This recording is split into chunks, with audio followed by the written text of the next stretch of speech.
So I'm fixing my air wipers. And I took the motor out a couple weeks ago and rebuilt the whole thing. And on the bench, it was really strong, like we couldn't stop it with our fingers. And I put it on the bus, and it would just barely go and stop all the time.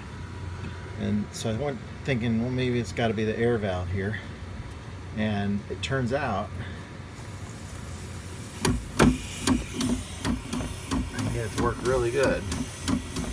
What was happening was this little cap was on my air valve,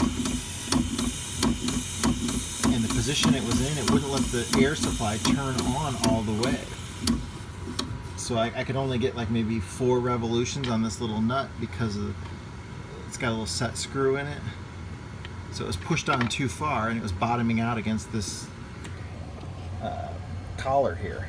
So it was pushed on too far, so when I turned it, it would only go a little bit. So if it's further out, I'm just going to leave it off now and just use this little knurl.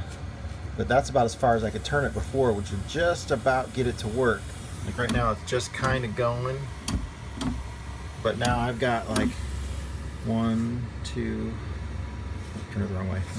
1, 2, 3, 4, 5, 6, 7, 8 half turns more, and it's really got some power. And my wiper's going. It happens to be raining. I'm so excited. I have a working wiper again. I went to install this thing, which came on this bus originally. Mine has been missing it. It goes through that little hole right there. It's a manual lever where you can flip it, but I'm missing a piece.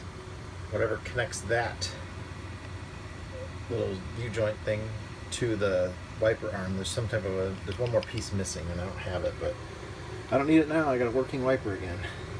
Rain-X has got me by just fine, but Rain-X doesn't do anything against snow, and the snow builds up in the windshield and I can't see.